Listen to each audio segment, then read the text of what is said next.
Hey, let's do 2 videos today. I don't think I've ever done that before. I want to get this one done before I forget it. Super important. Learning how to counterbalance or counter negative thinking with positive thinking. Okay?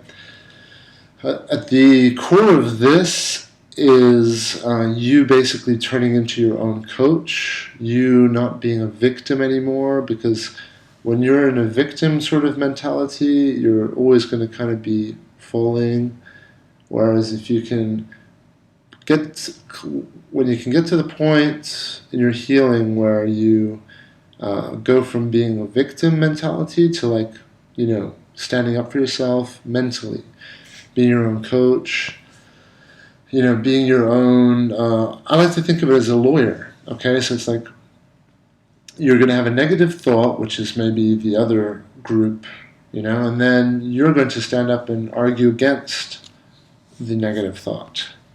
So you've got to be your own lawyer, basically, and, I'll give you an example. So, for example, you have a thought that is recurring, that keeps coming over and over, that hurts you.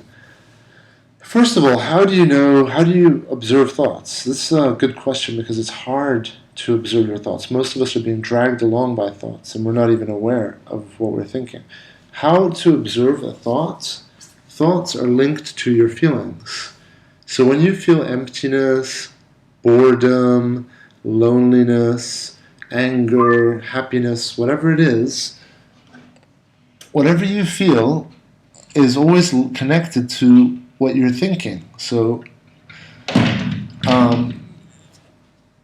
if you feel emptiness, it's probably because of thought, probably because you're comparing where you are now to somewhere else. It could be a previous relationship you were in, it could be a different job, house, city, whatever, yeah? So emptiness usually comes from when you compare. So it's thoughts of things that you feel are better than what you have now.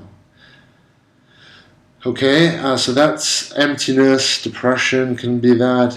Anxiety is usually more things that are about to happen in the future, or you're uncertain of the future, or you're afraid of something that could happen in the future. For a lot of people who are maybe over their 30s, for the first time, have anxiety of are they ever going to find someone? Are they ever going to meet someone? So anxiety, again, it's linked to thoughts. So just try to keep your thoughts in check. There's nothing wrong with having these negative thoughts once or twice, but when they start to make you miserable all day long, or make you feel bored or empty all day long, then it's a problem, and this is where counterbalancing is important. So counterbalancing, basically, this is a very important technique, and I highly recommend everyone out there do it.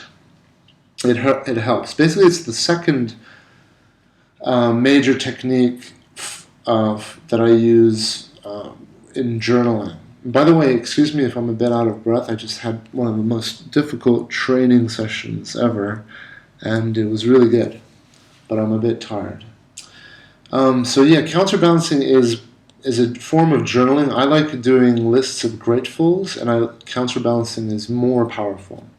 Okay, but it takes a little bit more time. So when you have a bad feeling, try to identify what the thought was for the feeling.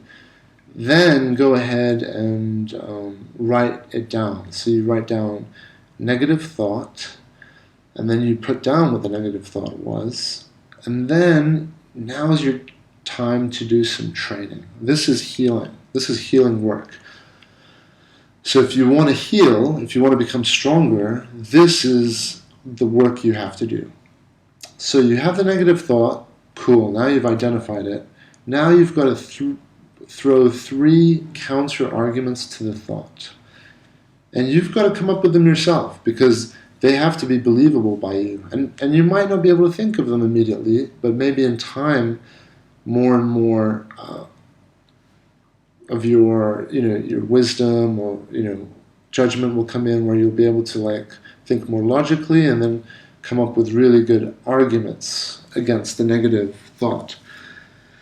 And the reason why this is important is because every argument that you come up with against the negative thought is now like a missile. It's like a bullet.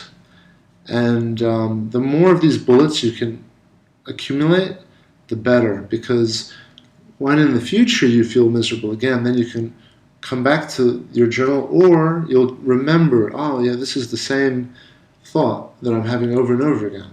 It could be the thought of like maybe something really mean or vicious that was said to you when you were going through your breakup, or whatever. It can be like when you were fired from work, maybe someone said something mean to you. Basically it's our pride, it's our ego that gets hurt. So being aware of what the thought is, and for example, in one of my coaching cases right now, the thought that is with this person is from mean things that the ex said, that has now damaged this person, or this person believes their self-esteem is damaged, which in fact it's not. It's just this person needs to reduce the amount of those thoughts, or process the thoughts, which is what I love to do.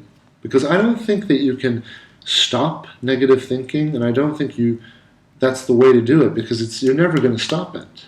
It's always going to be there, and you'll either bury it, or you'll just be struggling with it for a long time, or you'll forget it someday. Yeah. But processing it for me is the thing that I love to do the most. And what it means when I say process is, like you have a negative thought and it's hurting you in some way, making you empty, angry, miserable, whatever, sad, depressed.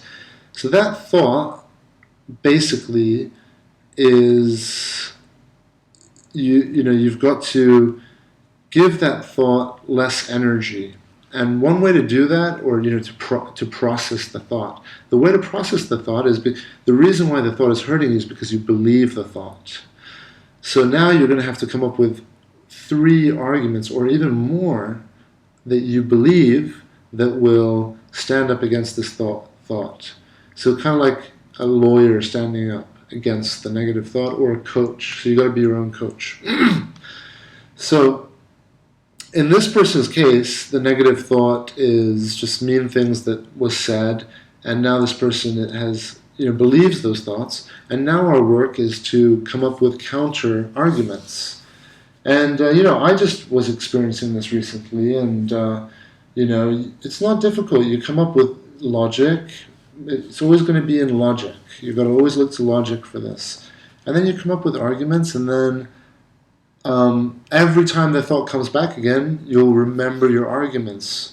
And every day, every week, you'll come up with more arguments for that particular thought until you process it completely. And once you process it, your mind no longer needs to stick to it anymore. It's digested it, it's learned what it needs to learn, it's taken the knowledge, all the good stuff, and it's letting go. So I highly recommend everyone out there try this out, and if you are lucky enough for it to be something that you will keep doing, you're going to see huge changes in the way that you think. This is how you become more of a positive thinker.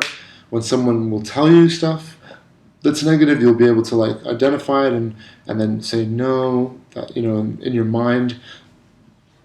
Use your own strength and your own core, So yeah, I highly recommend looking into counterbalancing, and if you have any questions on details of how to do it, go ahead and make a comment, and I will try to answer everyone. All right, folks, so have a great day. I'm going to go eat some more and enjoy the day. Okay, talk soon. Bye.